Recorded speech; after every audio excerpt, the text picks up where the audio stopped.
Welcome to Alpha Kappa Psi's webinar titled Being a Leader Without Having a Title. This webinar is part of the Professional Development Series. My name is Mackenzie Lauka, and I serve AK Psi as the Associate Director of Education. I'll be your moderator. Before we begin, I would like to go over a few logistics regarding the audio and web-based features of today's program. In order to verify attendance, you should have linked the GoToWebinar meeting room through the web link provided in your confirmation email. To access the PowerPoint handout, as well as any supplemental documents available, click the plus sign next to Handouts on your screen. Click the name of the handout to download the file. This webinar will be advanced remotely. At the end of the program, I'll explain how you can ask a question to either of our panelists. If you have a question throughout the program, feel free to type it into the question box on your screen or tweet it using the hashtag AKPsiChat. Your questions will be asked at the end of the program. Be sure to also check out our social media content, as portions of today's program will be tweeted using the hashtag AKPsiChat. You may also find some valuable resources on the AKPsi blog, Facebook page, Instagram feed, LinkedIn page, Twitter feed, and our YouTube channel, each of which can be accessed from the akpsi.org homepage. Leadership is a quality many students seek to gain by joining organizations and taking on positions. Being a leader, however, is more than just doing the work. It's the way you act and how you work with others. Presenters are going to discuss what it means to be a leader, how you don't have to be in a position to gain leadership skills. In addition to covering these topics, we'll leave time for your questions and comments on the subject matter. For our program today, we have two presenters who are going to provide guidance and support, while also provoking thoughts and awareness, so you walk away from today's program with new insight on the topic. At this point, I'd like to introduce our presenters. Egbar Ozenkowski joined Alpha Kappa Psi in 2009 at the Zeta Omicron chapter at Southeast Missouri State University. From Southeast, he holds his BSBA in Finance and MBA in Management. Additionally, he earned his Master of Arts in International Business from a university in Germany. Egbar is currently the Regional Manager of Membership and Section Director for Eastern Great Plains, and professionally, he is a Senior Financial Counselor at Southeast Missouri State University.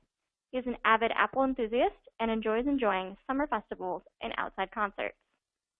Stephanie Van Dellen joined Alpha Kappa Psi in 2008 at the Kappa chapter at the University of Oregon, where she earned her bachelor's degree in business administration.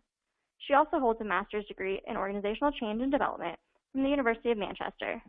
While living in England, she served on the Sigma Upsilon Phi's chapter advisory board. Stephanie has also volunteered as the section director for San Diego. Currently, Stephanie is working on her doctorate degree in Organizational Leadership Studies and teaches undergraduate leadership courses at the University of San Diego. Not always a career academic, she previously worked in human resources and recruiting. Stephanie is an avid traveler and has visited more than 20 countries. She also enjoys spending time exploring San Diego with her dog, Phoebe. Now to get started with the presentation, I'll hand it off to Egbar and Stephanie. Thanks, Mackenzie. I think the most important thing to start off with is discussing what is leadership. So leadership has no one single definition. It's a construct. Most leadership scholars agree that leadership consists of leaders and followers. It's a process that works towards a goal, and it adjusts based on situation. The concept of leadership developed with the seminal work of Gregor Burns. He was a historian who was interested in what made political figures extraordinary leaders. So he started working with psychologists to develop an understanding of leadership, thus showing that leadership is interdisciplinary. Leadership can be viewed through the lens of a historian, psychologist, sociologist, business professional, and many more. James McGregor Burns was best known for his contributions to transactional and transformational leadership. So transactional leadership is exactly what it sounds like. I do something for you, you do something for me. Where transformational is more about the end result and the goal. Leadership focused initially on traits that made leaders more successful. So for example, height. Looking at great leaders and kind of diving into what are these innate values or these innate traits that they have. It's largely been discredited because something like your height, you can't really change. So behaviors and characteristics became more appealing. And the work of Koons and Posner and their 5 practices of exemplary leadership are probably the most well-known behavioral theories. So some of their things were encourage the heart, enable others to act, inspire a shared vision, challenge the process, and model the way. They're things that can be taught and behaviors that can be learned.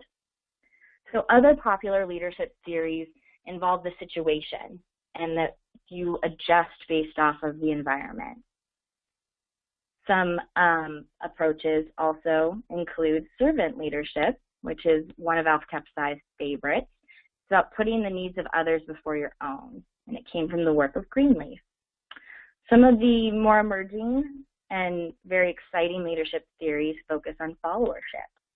So that's really about what followers can do to make a difference and the first follower advantage.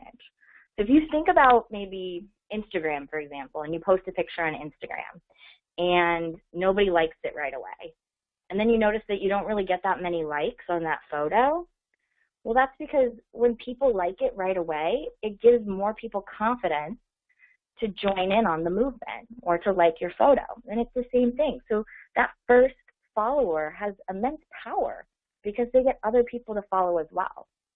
So that's emerging. And I think also some of the more interesting stuff too that's coming out is about peace leadership and about toxic leadership. So toxic leadership is really the devil wears Prada. If you've seen that movie or read that book, how the main character kind of treats or mistreats her inferiors. And so I think that that's interesting because that's kind of when leadership goes wrong.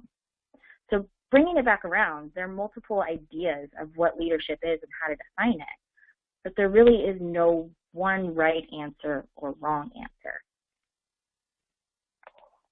All right, so Stephanie went ahead and talked about what leadership is, but next it gets important to talk about why is leadership in this conversation even important to have to begin with. So leadership exists in all aspects of our lives. I mean, we see it right now as candidates are running for U.S. president, and we see it every day in our own lives, even if you don't feel that it's necessarily leadership with the presidential candidates. It is a form, one way or another, regardless of views. So if you were to make a timeline of your life and put down all the times that you were a leader or were involved in leadership, you'd see examples from serving on committees to being on a sports team or even just working on a group project to complete it. So if we can understand it, we can better practice and hone our own leadership skills. You know, a test of true understanding and advanced leadership is also the ability to realize when it's not time to actively lead. Instead, sometimes taking a secondary or a mentorship role and allowing a new leader to emerge is another form of leadership that goes a little underrated. As the premier developer of principled business leaders, as members of AK Psi, we put great focus on developing leaders who make a difference in their communities and organizations. That's what you guys do daily in your chapters. So as mentioned earlier, there isn't just one single definition of leadership. What you perceive as a good leader may be different from my opinion or Stephanie's or anyone else's for that matter. So let's take this to a test for a second here and see what you think. On the screen, select the option or options that best describe a good leader for you. And we'll just give it a minute and see what you guys say.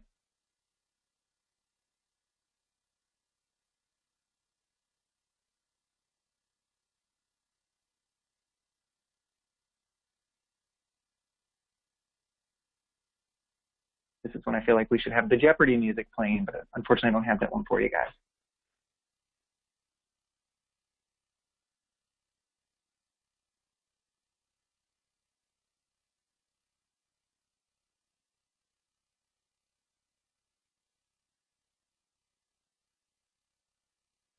All right, and there's our answers. It looks like passion is the boldest one that you guys have picked, followed by ability to take criticism, which in my opinion is one of the toughest ones to do as a leader. And at the bottom, previous leadership experience. So I think it's really interesting that you guys have picked them in that order, that you don't necessarily have to have leadership experience, and you see that that's not the most valued component. I agree with you completely that passion is a piece of it, though. All right. So what does it take to be a good leader? That's kind of the broadest question we could ask about this. You guys just kind of gave some of your opinions, and we saw that there's not just one right or wrong answer. It's kind of a trick question. All of them are good characteristics. They're all needed in some capacity. So natural ability and personality does influence one's ability to be a good leader, but it's not a limitation. Instead, you can compare these inherent traits against different leadership styles, and there will be one to fit it. People often believe that you have to be outgoing to be a leader.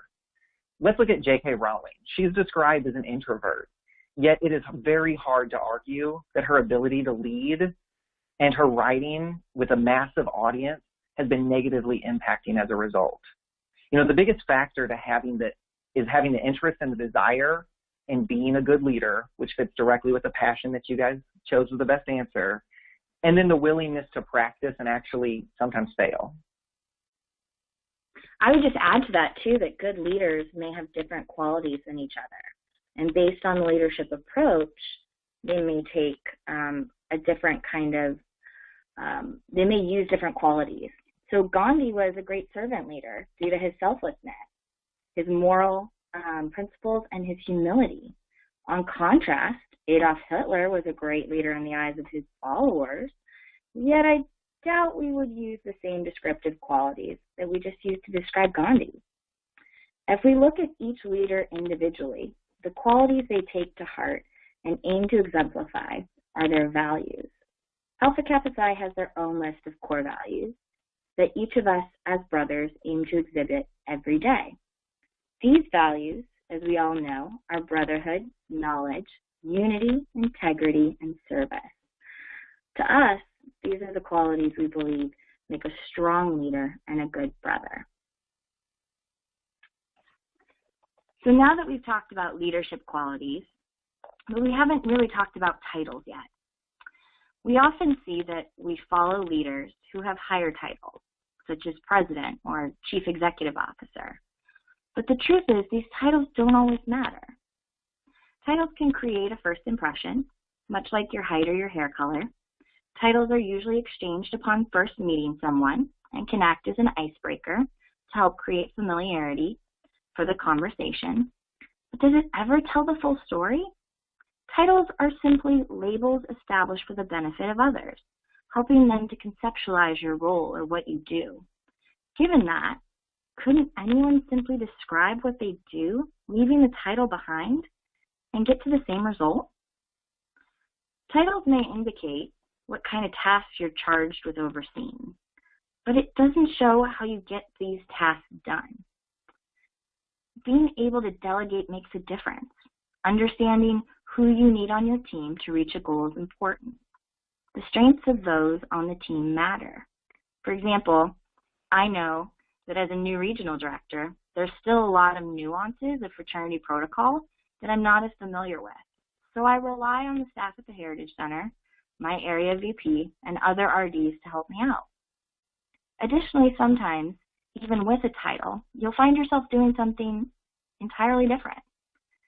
How many times have you been in a role in maybe a group project at school or at an internship where you've had to step up and take on part of a project that was technically outside of your job description? Titles can offer validation for our role in the organization, but we can find that validation without a title by contributing to teams, being resourceful, and assisting others. I want you to think of that brother in your chapter. This person shows up to every event. They're willing to help out or stay late. They genuinely exemplify what it means to be a brother of Alpha Kappa Psi. That person that people admire. You trust them. You would help them if they needed it. You would get on board with a crazy idea just because it was their idea. They act selflessly. Do they have a specific role in the chapter? Sometimes they might, but sometimes they might not. It doesn't devalue their contributions or make them any less of a brother or a leader. All right, so each chapter has the 7 officers that are in the Constitution, but many chapters create leadership titles to fit their particular chapter.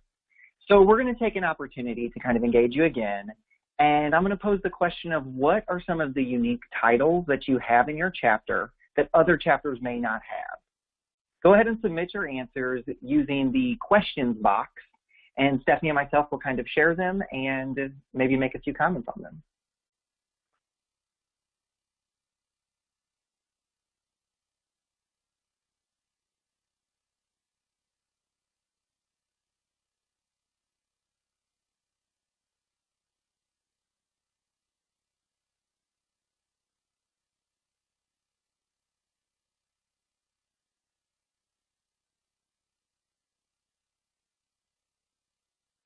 All right, it looks like some of them are starting to come in.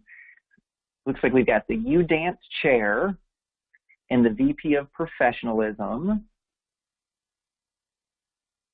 Vice President of Corporate Affairs, Investment Committee Head. Okay. A few more coming in. Bear with me as I glance at these. College of Business Relations. I'm going to take a minute and look at that one. So College of Business Relations, we all probably have some idea when you hear that that first comes to your mind, but do I really know what they're doing? Does that mean that you're handling the student organization aspect of filling out paperwork with the College of Business? Is that the extent? Or is it serving on all college-related committees because maybe your chapter has the luxury of serving on those? Stephanie, do you have a favorite?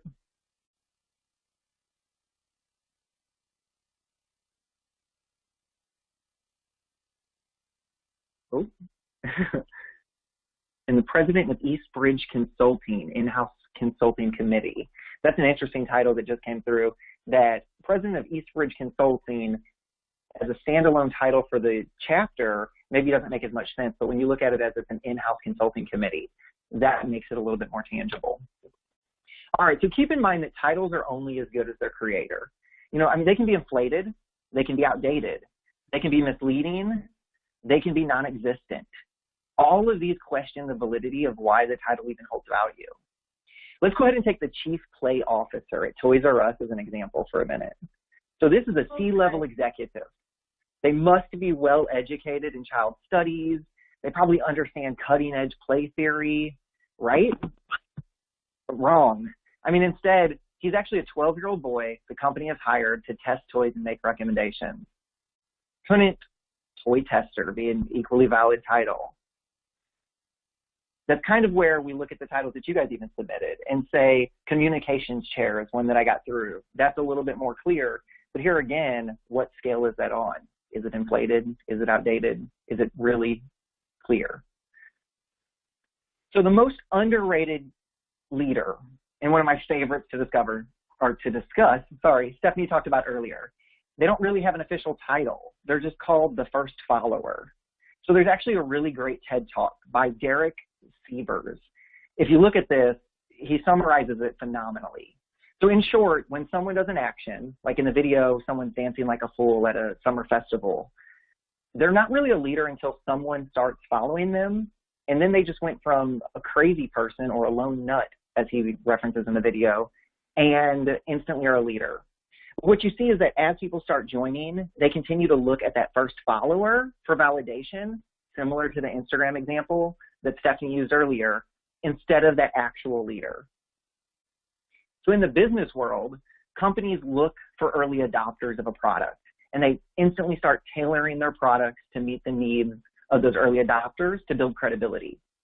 The early adopters set the reputation, and they really become leaders, sometimes simply by just writing a review. You don't have to be a product critic. You don't have to have a title, yet you just led people without even realizing it simply by that review.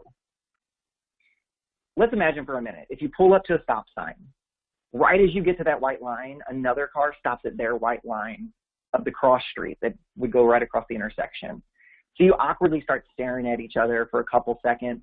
It probably feels like 45 seconds, even though it was 2. And you reach up and you wave for them to go first. Stop. Go print your new business cards. You are now a traffic logistics project manager, right? Acts of leadership are always happening, yet you didn't need that title before you motioned for that car to continue. You just naturally did it, and the title could be a result. Yeah, keeping all of this information in mind, let's take a look at your chapters and the leadership within them. As cliche as it may sound, you can't be a leader without somebody to follow you. Our chapter executive boards need to have the entire chapter behind them, supporting them and agreeing with them on a single vision for the chapter's future. In order to achieve goals beyond the abilities of one person, the entire group needs to be involved. People should feel empowered to take action because they believe in the cause. Everyone has a diverse background and a set of experiences that can be useful to understanding complex problems and devise action, whether it's figuring out how to get more alumni to attend a brotherhood event or how to best invest in the chapter's financial resources to ensure financial stability. The chapter, we all can add value to the chapter and are valuable. So whether you're on the e-board or you're a committee member or you're just helping with one event, you can make change and you can lead. College is cyclical, and the revolving door of members and leaders every year creates unique challenges. Sometimes we consider succession planning, getting others involved as leaders, knowing that they will need to be the next to take over. But beyond looking at roles that need to be filled, our product is principal business leaders. This is what AKPsi produces, and it is the role of all brothers to build our products, each other. Involvement doesn't have to look the same, just as types of leaders do not. However, there's a purpose for every brother. So how do we create this type of environment where everyone's a leader and we help to build each other up, work together, and build up the entire chapter? Well, we can start with creating an opportunity to try something new. We allow for a fail-safe environment and a safe space. You know, you're not going to get fired per se. So AKPsi provides an opportunity to try leading a group of people and developing your own leadership style. Beyond trying out different leadership styles, as the leader, you have the chance to be led by many different leaders, each with their own unique style. Take this as an opportunity in your chapter to challenge your abilities and see where your passions, your strengths lie, and to gain the ability to work in different roles and with different personalities. As a chapter, you should promote open discussion about topics such as leadership. You know, part of this can include evaluations of leaders, both top down and bottom up, so leaders understand what did or did not work well for their team. But you can also just have an open discussion about what types of leaders you work best with. Questions about this are often used as interviews to determine employee fit. The better you understand how to be a strong follower underneath different leadership styles, the better of a leader you will be in turn. So now let's take it a step further and look at ways you can develop your leadership experience without necessarily having a title in the chapter. Maybe that's chairing a committee. Maybe it's taking on one of the projects or events that the committee is responsible for. Maybe it's helping brainstorm ideas for events and then taking an active role in carrying out those events. Don't be scared to try something new. As we've mentioned, AKPsi is a safe place to fail. So try working with your brothers to create something new. If you're in a leadership role, help develop others to achieve those roles and help your chapter continue to have strong leaders in all areas of the chapter. Alternatively, if you're looking to take on a leadership role, find a mentor who's already in one. Maybe that's your big. Maybe that's your best friend's big. Maybe it's somebody you admire, who you'd like to learn from, who has a leadership style that you'd like to emulate. If you need, you can address. If you find a need that you can address, make sure that you can fill it. Maybe there's some website design skills you have, and your chapter doesn't have a webmaster, or your communications person is struggling with maintaining the website. Offer to help. And sometimes there's less traditional leadership roles that just might fit your skills better. So what if you're a great researcher? You know, unfortunately, we do not have a vice president of research as one of the designated titles, but chances are the chapter has something that they do that does not meet operational efficiency. and it doesn't necessarily fit within the confines of another designated position. So why not, if you're that person, ask the president to create a task force to analyze the problem and present recommendations for change. Think about, what do you want to do after college? What skills will potential employers look for? If you want to go into consulting, leading a task force to analyze and solve a chapter problem would be great experience. If advertising is your thing, consider creating an advertising plan, not just one to implement during recruitment, but to actually implement the entire year long. After all, recruitment is 24/7, 365, and maybe a few more days that we don't even know about. So true. After the outside of the chapter 2, you can look for opportunities. There's fraternity-wide offerings, such as if you have an idea or direction for the fraternity, you don't have to be a chapter officer to represent your chapter at Chapter Congress, which is held at convention, and you have to send a delegate and an alternate, so you don't have to be on the e-board to be one of those two people. And that role that you'll play is being able to vote on legislation changes and to represent your chapter and your chapter's opinion and really make profound change to our Constitution. All members are able to view webinars and e-learnings, and everyone is invited to attend convention and PBLI to develop their skills, network, and develop themselves as leaders. Remember that AK Psi is for life, and most of which you will spend as an alumnus and not actually as a collegiate brother. So consider volunteering after graduation or even later in life. Honestly, most of the leadership skills that I've personally gained within the organization have been in the alumnus portion, not in my collegiate time. Yes, it was great to be a chapter president, learn lots of great things, but it's actually mentoring all of you, working with you, that makes the total difference. So there's many great ways to do this, with titles and without titles, since that's our topic. I don't have a chance to show all of my skills through my day job, the ones that I want. So I compensate those on my resume through volunteering like this. What do you have an interest in? What do you want to gain or enhance your own skill set with? Chances are we have some type of volunteer opportunity for you. And if it doesn't exist, why not create it?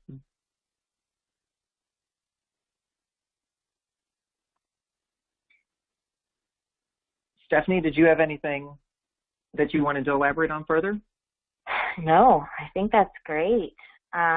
We've talked about so much stuff, so I'm sure there's some questions, but I'm sure there's some remarks that Mackenzie might want to make too.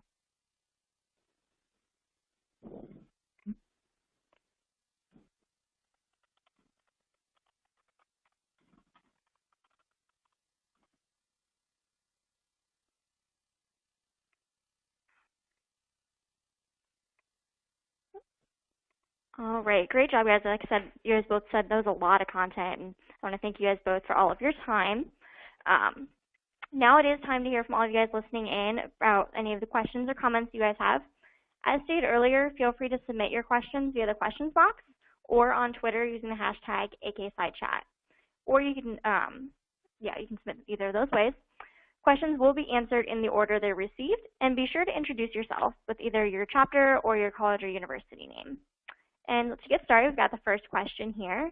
And it's as a member of the executive board, how do I empower members to be a leader regardless of their title?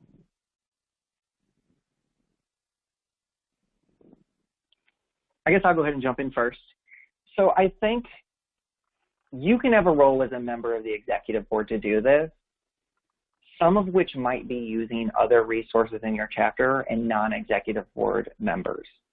So perhaps you have somebody that's a committee chair and you have somebody that is not empowered at all. If it's not working for you to take that role of, hey, I want you to be involved, and they're going, you know what, you're an executive board member, you're supposed to do that, plant the seed with the committee chair and say, hey, look, can you be on my team? Think of your committee chair as your early adopter and say, let's go through and recruit this other person to be involved and let them in on this project to spearhead, something like that. And they might hear it a little bit differently coming from a peer as opposed to a heavy-handed top-down approach. That's great. I would just add to that as well that if you're looking to empower fellow e-board members or the rest of your chapter, that it's important to listen and figure out what it is that they want to achieve, and then, ask them, what is it that they need for you to best support them in those endeavors? How can you help out? But still offer autonomy. I think it's important that people feel empowered to take up the roles and not feel micromanaged. But making the visions clear and ways that we can better support each other make a lot of difference. Great answers. Let's go ahead and move right into the next question here. That's, how do you balance being approachable yet firm without being seen as intimidating or rude?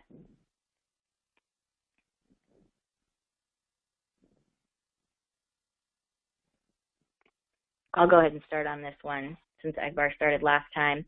I think it's difficult to know how you're being perceived unless you get some feedback on that. So find some people that you trust, some people that maybe mentor you or your peers, your friends, your pledge class, whoever you're close with, and figure out, what's going on. Are you coming off as approachable or firm or both? And make sure that you have a clear picture, almost like doing a 360 review. Take into account a lot of what's being said and then figure out what would be the best way to adjust. I think the situation is going to be key in this, to see how much people expect you to behave a certain way and how much do you want to change your own behavior. I think she's right on point. Self-awareness is part of it, and getting a few confidants that you can trust to kind of evaluate you is a key element.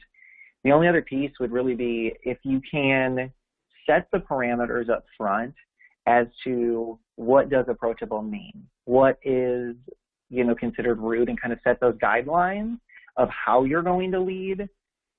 That will give a more clear expectation for people that you're actually leading, for the followers.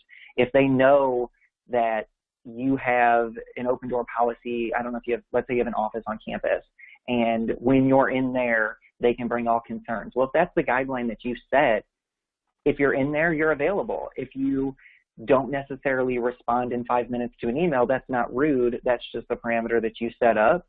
So sometimes that'll help create those guidelines if you can do it up front. Great answers. Let's go ahead right into the next question here, and that's, how do you overcome others questioning your authority when you might not have a title? All right, well, since Stephanie took the last one, I'll just jump in with this one then. So people will always question your authority, even if you have a title. Let's just put that out there. I don't think there's anybody that doesn't, especially with the millennial generation, myself included. It's kind of how we are. We just question authority. It doesn't mean that we're doing it to be against the leader. It's just we want to understand, why is it that we're doing this? We're a little more curious, per se. So if you take a more collaborative leadership approach and maybe you're a little less authoritarian, that will help right off the bat, which goes into setting those parameters up front. If you're not a designated leader with a title, you can more easily create a team that'll support you. So look at the team that you're developing. If it's not a clear-cut, I'm the vice president of membership, and you're just kind of taking a either self-appointed role or a presidentially appointed role, well, in that capacity, build a network around you that is supportive of you. Why pick people that are going to be naysayers if you don't have to have them on your team? Yeah, I agree. That's really good points. The only thing that I would add would be that lead by example and make sure that you show people your worth and that you gain respect through your work. Maybe you'll be a little less focused on authority and the power that comes with authority, if respect is what you desire instead. Great, wonderful. These are some great questions you guys have. Be sure to keep sending them in. Stephanie and Egbar are here to answer any questions you guys have about this topic. So next one we have is, if we're a smaller chapter, can we just eliminate titles to kind of create a flatter and more team-based structure?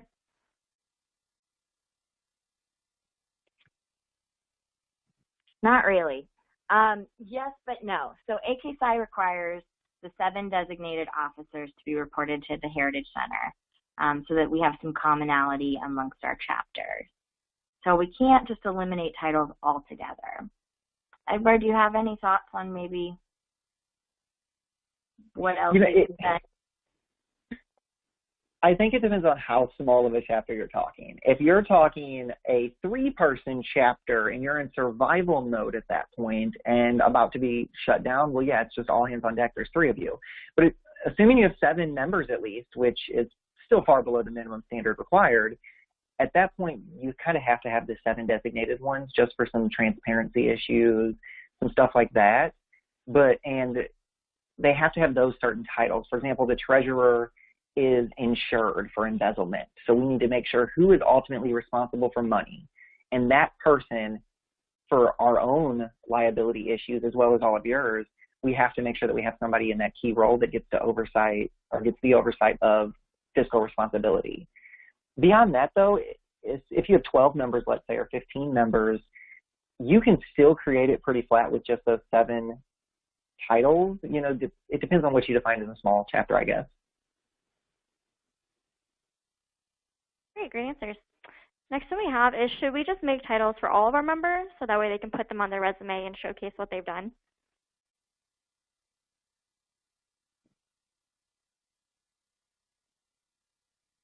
On that one, I would probably say not necessarily. Let's think back to what did we talk about today? I mean, we talked about titles and that they can be inflated, they can be overrated, they can be outdated, they can be a number of different things. And when you start creating fluffy titles, people can see through it. You know, yes, there's some cool ones out there. You can look at companies that are very cutting edge and have very cool creative titles. But when you're going for a more traditional job space, or even if you're going for one of those, they think it's cool when they do it, but they don't necessarily always think it's cool when someone else does it. They look through it and go, well, did you actually do work? It's a little bit better to look at skills and what transferable skills did you get in that role. And a lot of times, even if you don't have a title, I mean, everyone should have AK Psi on their resume already. If you're a brother, it should be on there. And under that, the bullets don't have to be, I was president, I was vice president of membership. It can simply just be, what did you do? What did you accomplish? What were the results? Any title will have some tangible experience if you're doing this whole AK Psi thing right. I agree with Edward. I think the only thing I would add to that is I remember when I was a student member that our rush chair decided to put on his resume that he was like VP of advertising and marketing because he thought that used less fraternity jargon and that it would seem more transferable. So I think if you can make a reasonable judgment that it's going to help you and you can show it to other people and they're going to understand it better, well then okay. But I agree, don't go making up some crazy title if your title is already president or something that's easily understood. And let your actions speak for yourself. The next question we have kind of goes off of the last 2 that we've had a little bit. That's, with a huge chapter and majority of people seeking titles, but they're not necessarily being enough for everyone, what are some actionable steps that we can take to ensure that everyone feels important who did not necessarily get a role or designated position, besides just having committees or creating more roles? What are some different actionable items that they can do?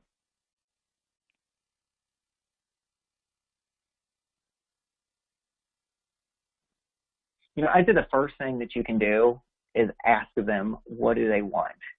If they're not necessarily in a designated position, I mean, we can't create a position for everyone. And I mean, if we're talking a large chapter and we're talking 150, 170 members, which we have chapters that big, we're not going to have 100 different leaders.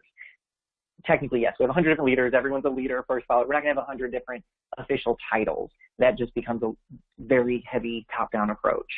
But what skills do they want that they still feel involved? Do they still feel like this is of value to them. And if you're not asking those questions directly to those members, and it doesn't have to be a broad survey. A lot of times we think if we want to know what our brothers want, we need to do a chapter-wide survey.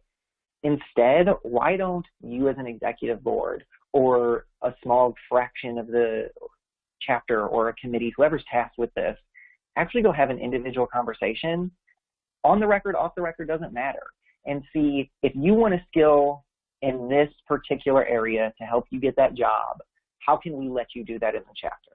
Titles don't need to be there. Those are really good points.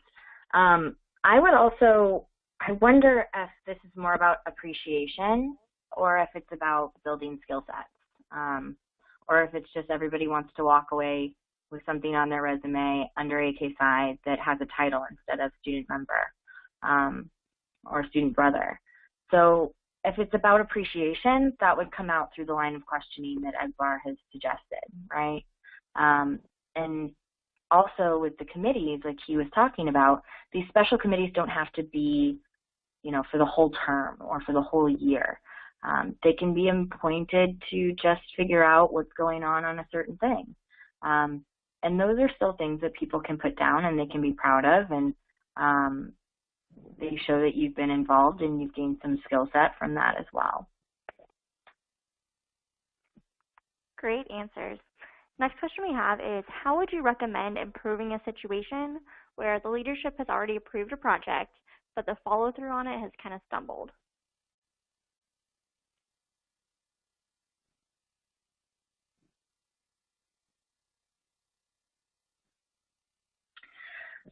I would start with working back to purpose.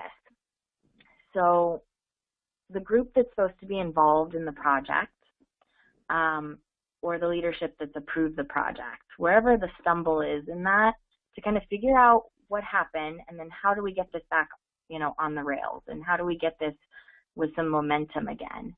And I think working back to purpose is really helpful because it establishes what you're trying to do with that project. Definitely agree with that there. This is one of those things that you're going to face it in your working life too, not just in fraternity life. I face it even in my own office. I don't know an office that doesn't face this at some point where something starts stumbling when everybody was like, yeah, it's a great idea, and it just doesn't quite get followed through on. So it comes down to, where is that issue? I guess kind of here's my answer a little bit. Is it that the leadership is supposed to be following through, or is it that someone else is? If their job is to simply approve a project and it's the task force or the committee or individual brothers that are not following through, that's a very different leadership issue that needs to be addressed maybe directly with those potential members, as opposed to it being, an entire committee that's falling off the rails. If that's the case, if it's a rush issue or something like that, it's got to happen. All hands on deck at that point. And I think doing follow-up assessment after you overcome that problem to figure out, why did this happen, what exactly went wrong, and how do we prevent it, is the piece that's normally left out. We don't do as much immediate follow-up reflection. And if we do, we usually struggle to actually turn that into actionable steps that are noted for the next time, and then review them in advance, especially if it's an annual process. We may talk about, oh, did that go good? Did that go bad? But then 10 months later, are we actually trusting that guide that we left ourselves 10 months in the past at that point as, here's how we know we should do it because that's what we said? Great answers. This next one kind of goes off of that a little bit. And what should you do when people with their titles aren't doing the work that they're supposed to?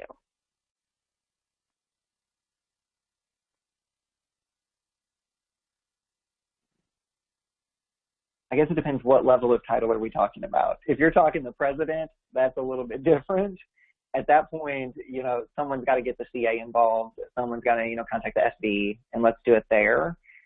Ultimately, people serve at the pleasure of the chapter. If you're in a position and you're not doing it, you should want to do it. If you're not that we want to remove anybody from an office, but that is always an option, unfortunately. It sometimes gets to that point. But I think there's a lot of mitigating steps that you can do in advance, usually with who are their friends maybe on the fellow executive board that can kind of have that personal conversation instead of it being reprimanded from the president. I think a lot of those soft skills become a little more important there. I agree. I think this is really tricky because giving negative feedback can be difficult, and figuring out the appropriate mode to give that feedback to someone can be very difficult. I think in AKSI as well, and Egbar brought up the volunteers, utilize your volunteers. If you aren't sure who your chapter advisor is, or you don't have a lot of contact with them, reach out to your regional director, and we will find you some people. If there's some awesome alumni from your chapter that still kind of hang around and show up to events, they can be, good assets in helping with the conflict management too. Some chapters I know have a chaplain, and so that might be someone to confide in and seek some advice from. If you don't have a chaplain, that's okay too. But even speaking with your big or someone that you trust, I know those were also suggestions that Ed Barb made that can help you kind of assess the situation and figure out maybe the best way to communicate your feedback and perhaps that your disappointment with that person to that person in a way in which they're going to be receptive, and not necessarily the way in which you communicate best, but the way that the message will get across the best. The only other thing that I would add on this piece actually is, do they know what their role is? Is it something clear? A lot of times we get into situations where different people that are in different positions that all work together don't necessarily have the same understanding of what each other's functions are. So independently, they all think that they're doing something right. Maybe that officer or whomever it is, with or without a title, thinks that they're actually meeting the requirements, but because we don't have this clearly outlined out as to what their function is, especially when it's a designated position, they might genuinely think that they're on the track. And until somebody says, hey, we need to do an assessment, I thought this person was supposed to do it, instead Tommy thought he was, or Sally thought she was, sum that up together, get on the same page first, and a lot of times it comes down to a communication issue. That's a great point, Egbar. Really good point there.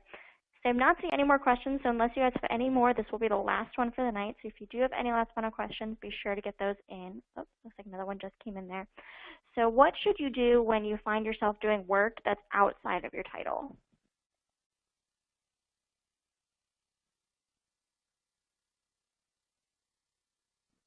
Naturally, I want to say embrace it. I'm all about let's build new skills, let's do stuff. Sometimes that causes me to be overworked too. I get it. The question I would pose back to you is, if it's not in your title, is it in someone's? Because if so, all right, maybe we need to redirect. And that's not necessarily about pushing off work. That's about determining where those lanes are and a little bit more communication and transparency. And if it's not in anyone's title, should it be yours? Should it just not necessarily fall under anyone and we choose one of those not so involved brothers and let them get involved that way? I would agree. And I would also say, is this a part of your succession planning? Are you doing part of the VP of membership role because you're shadowing the VP of membership to hopefully take that role on, the next semester or the next year? And if that's the case, I think it's great. And again, embrace it. But if it's something that needs to be brought up to someone else, hopefully you can open up the communication that you can have that discussion. Great answer. So we did have one other question come in, so then this one will be the last one for the night.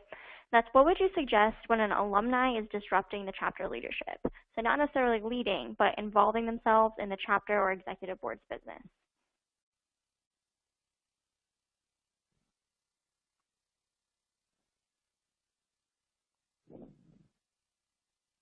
I'll go ahead and jump in on this one then.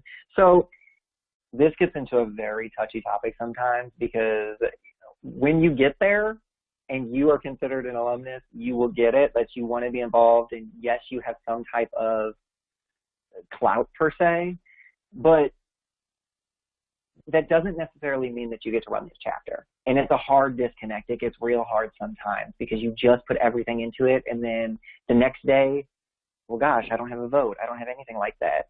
So normally you need somebody in your chapter, whether it's the president or a vice president of alumni relations, who has some type of, yes, official authority to maybe have that conversation with them. But if that's not happening, instantly get your volunteers involved.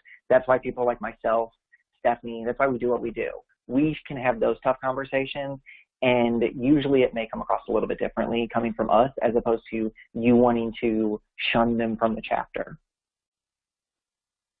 Yeah, I agree about getting volunteers involved. And I would just, I would love to know, like, when you mean disrupting the chapter leadership, is it someone who's like recently graduated and they kind of come back and people still see them as the former president, and so they get a little bit more clout and respect, and it's that kind of disruption?